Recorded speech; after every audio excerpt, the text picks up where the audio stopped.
नमस्कार सभी लोगों को। आप सब जानते हैं कि वॉइस के आज हम तीसरे पार्ट में हैं और पहले ही आप लोगों को बता चुके हैं कि आज के दिन हम लोग पैसिव वॉइस में प्रेजेंट परफेक्ट टेंस यानी पूर्ण वर्तमान काल का कर्मवाच्य के रूप में किस तरह से बदलेंगे। अफर्मेटिव, निगेटिव, इंट्रोगेटिव और इंट्रोगेटिव नेगेटिव सेंटेंसेस का, तो हम इसका बारी बारी से उसके जो स्ट्रक्चर हैं, उसके जो तरीके हैं, मेथड हैं और इजी से इजी ट्रिक के माध्यम से हम लोग आज वॉइस सीखेंगे। तो सबसे पहले हम लोग चलते हैं अफर्मेटिव सेंटेंस की ओर। एक्टिव वॉइस में इसका स्ट्रक्चर होता है सब्जेक्ट प्लस हैव या has plus V3 plus object. यानी ये हमारा जो स्ट्रक्चर है, इस स्ट्रक्चर पर बहुत सारे हम वाक्यों को, जैसे Ram has eaten a mango, इसमें हम देखते हैं राम सब्जेक्ट है, राम के साथ हैज लग गया और ईट एट ईटेन इसका ऑब्जेक्ट। अब हम देखेंगे कि इसका पैसिव वॉइस किस तरीके से बनेगा। तो पैसिव वॉइस में सबसे पहले तो हम रखते हैं ऑब्जेक्ट एज ए सब्जेक्ट, फिर हैव या हैज का प्रयोग करते हैं, प्लस बीन का प्रयोग करते हैं, फिर V3 का प्रयोग करते हैं, फिर बाय और फिर सब्जेक्ट एज एन ऑब्जेक्ट, यानी इसको रेस्ट वर्ड्स भी कहते हैं। जैसे यहाँ एक वाक्य के माध्यम से इसको और आसानी से मतलब हम समझ सकते हैं। He has purchased a pencil. यहाँ पर हम देखते हैं कि ही का जो तीर चिन्ह है वो इधर की ओर बढ़ रहा है। यहाँ यानी तीर जो है, ही जो है ऑब्जेक्ट की ओर जा रहा है और फिर पेंसिल जो है वह हमारा सब्जेक्ट की ओर आ रहा है। यानी अ पेंसिल जो है सब्जेक्ट के रूप में, अ पेंसिल हैज़ बीन, यानी हैज़ के बाद बीन लगेगा और फिर परचेज का V3 हो जाएगा परचेज्ड।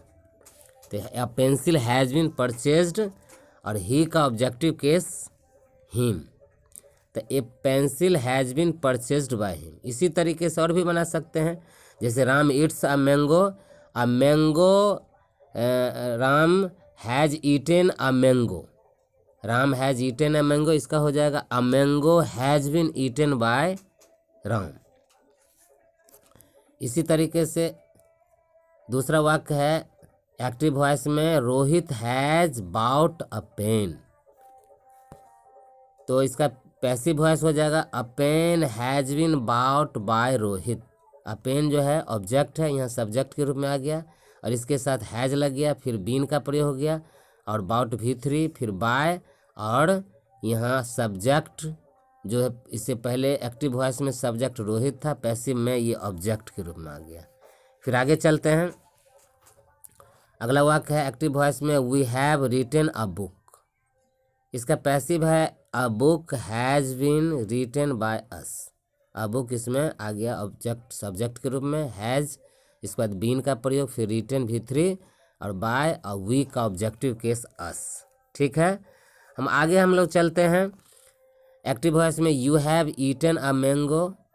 इसमें हम देखते हैं कि अ मैंगो जो है वो ऑब्जेक्ट है और यहाँ ये पैसिव वॉइस में सब्जेक्ट में आ गया अ मैंगो, इसके साथ हैज़ का प्रयोग हुआ, इसके बाद बीन का प्रयोग, फिर V3 ईटेन और फिर बाय और यू का ऑब्जेक्टिव केस यूं ही। इस तरीके से आगे फिर हम बढ़ते हैं एक्टिव वॉइस में, they have killed a snake, उसने एक सांप को मारा। तो ए स्नेक इसमें ऑब्जेक्ट है और सब पैसिव वॉइस में सब्जेक्ट के रूप में आ जाएगा अ स्नेक, इसके बाद हैज़ बीन और फिर V3 है किल्ड और फिर है बाय और दे का ऑब्जेक्टिव केस देम। अब हम इसमें देखते हैं कि एक्टिव वॉइस में दे के साथ हैव का प्रयोग हुआ, दे हैव किल्ड, लेकिन स्नेक चूँकि थर्ड पर्सन सिंगुलर नंबर का सब्जेक्ट है इसलिए इसमें हैज़ का प्रयोग हुआ। तो इसको भी हम लोग ध्यान में रखेंगे। निगेटिव सेंटेंस का हम किस तरह से बनाएंगे, अब हम इसको देखते हैं। जैसे नेगेटिव सेंटेंस का सीधा अर्थ होता है कि ऐसे वाक्य जिससे नकारात्मक बोध हो। जैसे अब जैसे they have killed a snake है तो they have not killed a snake, इस तरह से हो जाएगा। तो इसका जो स्ट्रक्चर होता है उसको हम लोग देख लेते हैं कि नेगेटिव सेंटेंसेस का पैसिव वॉइस हम बदलेंगे तो उस समय उसका स्ट्रक्चर क्या होगा। तो सब्जेक्ट है, उसके बाद हैव और हैव या हैज का प्रयोग करेंगे और इसके बाद बीन लगाएंगे, फिर V3 लगाएंगे। एक चीज़ और भी है इसमें कि सब्जेक्ट प्लस हैव या हैज़ और उसके बाद नॉट का प्रयोग करेंगे। तो यहाँ जो है हम लोग जोड़ लेते हैं नॉट। यहाँ जो है सब्जेक्ट प्लस हैव या हैज़ और यहाँ पर हम नॉट का प्रयोग, यहाँ हैव और हैज़ के बाद हम लोग नॉट का प्रयोग करेंगे। चूँकि नॉट से स्पष्ट होता है कि नेगेटिव है तो ये यहाँ प्रयोग होगा। सब्जेक्ट प्लस हैव या हैज़, फिर plus not plus been plus V3 plus other words.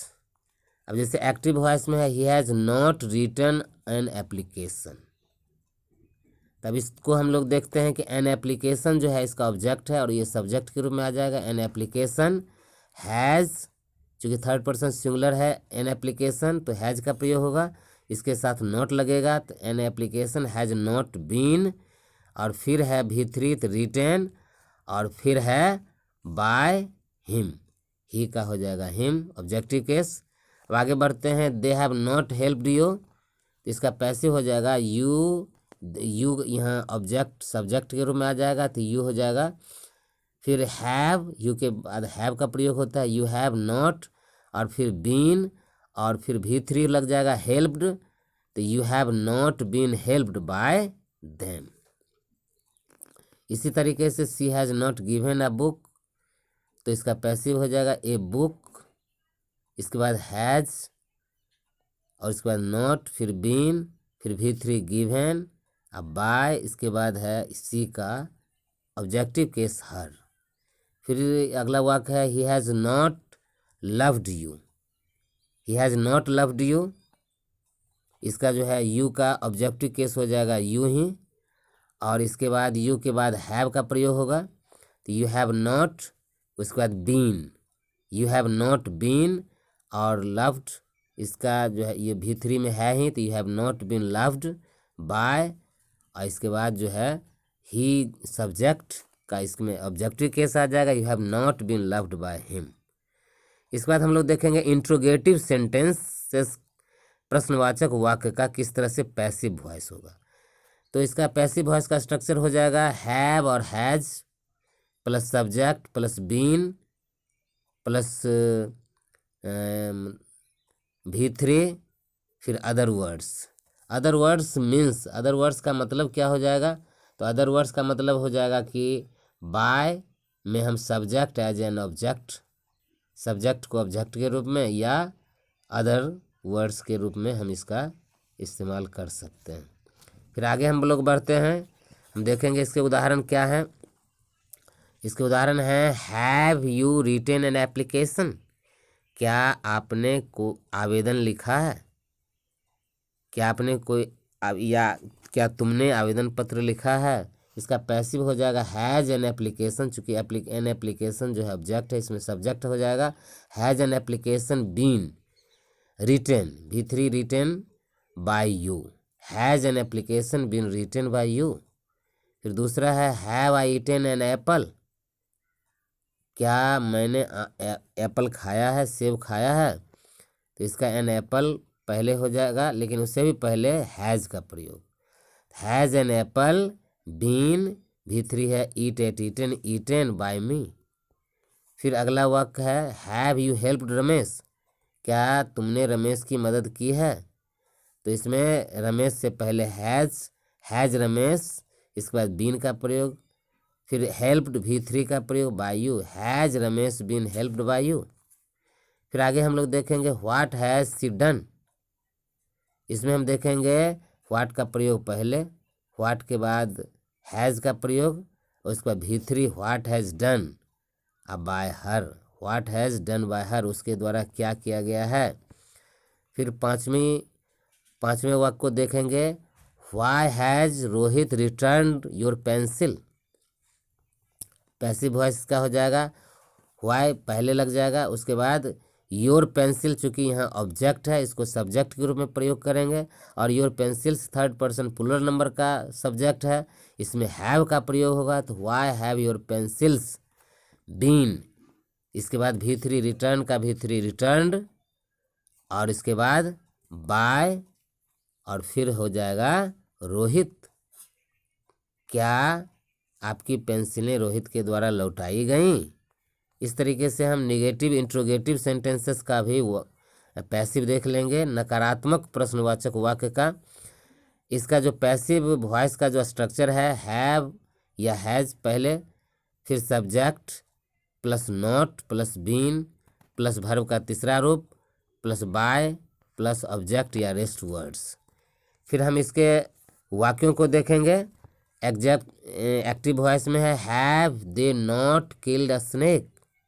Have they not killed a snake, क्या उसने सांप को नहीं मारा। तो पैसिव वॉइस में यह स्नेक जो है पहले आ जाएगा, लेकिन इससे भी पहले हैज़ का प्रयोग, चूंकि अ स्नेक जो है थर्ड पर्सन सिंगुलर नंबर का सब्जेक्ट है, हैज़ का प्रयोग होगा। Has a snake not been killed जो है V3 में है ही, तो किल्ड का प्रयोग। बाय और दे का objective case them, has a snake not been killed by them. इसी तरह दूसरा वाक्य है, has she not written an application. तो इसमें एन एप्लीकेशन जो है ऑब्जेक्ट है, इसको सब्जेक्ट के रूप में ले आए, फिर लेकिन इससे पहले हम हैज़ का प्रयोग करेंगे, चूंकि थर्ड पर्सन सिंगुलर में एन एप्लीकेशन आता है, तो हैज़ एन एप्लीकेशन नॉट। इसके बाद बीन का प्रयोग, फिर V3 रिटर्न, फिर बाय और सी का हर ऑब्जेक्टिव केस में। ठीक है। व्हाट तीसरा वाक्य है, what have we not done. हम लोगों ने क्या नहीं किया है, तो व्हाट का प्रयोग पहले, इसके बाद चूंकि व्हाट डन, व्हाट इसमें क्या है कि what have we not done, तो what have not been done by us, यानी कहने का मतलब है कि इसमें जो है सब्जेक्ट छुपा हुआ है। तो क्या नहीं हम लोग के द्वारा किया गया, तो इसका जो है बायस, हम लोग के द्वारा क्या नहीं, यानी ऊपर के जो वाक्य एक्टिव में है कि हम लोगों ने क्या नहीं किया, और नीचे पैसिव वॉइस हम लोग के द्वारा क्या नहीं किया, what have not been done by us. चौथा है, why have not return my books. तो why have my books not be return by them. वहाँ यहाँ पर जो है व्हाई हैव दे, तो हम लोग हो यहाँ दे छूटा हुआ है, तो हम लोग व्हाई हैव दे नॉट, ये हम लोग दे जोड़ लेंगे, why have they not return my books. तो पैसिव इसका हो जाएगा, why have my books not been returned, इसके बाद बाय देम, यानी यहाँ पर why have not return my books, यदि यही वाक्य रहेगा तो why have my books not be returned, तब बाय देम नहीं होगा। और बाय देम यदि है तो इसका मतलब है एक्टिव में why have they not return my books हो जाएगा। तो इस तरह से आज हम लोगों ने देखा कि किस तरह से हम लोग प्रेजेंट परफेक्ट टेंस का हम लोग एक्टिव से पैसिव कन्वर्ट करते हैं, और किस तरह से हम अफर्मेटिव सेंटेंस का यानी स्वीकारात्मक वाक्य का, किस तरह से निगेटिव सेंटेंस का यानी नकारात्मक वाक्य का, किस तरह से इंट्रोगेटिव सेंटेंसेस का यानी प्रश्नवाचक वाक्य का, और किस तरह से निगेटिव इंट्रोगेटिव यानी नकारात्मक प्रश्नवाचक वाक्यों का हम लोग मतलब एक्टिव से पैसिव बनाते हैं। तो निश्चित रूप से आशा है कि आपको ये वीडियो पसंद आया होगा, तो अधिक से अधिक शेयर करें, लाइक करें और कमेंट्स करें। You are requested to subscribe my channel, please like share and comments. आप सभी का बहुत बहुत धन्यवाद, थैंक्स।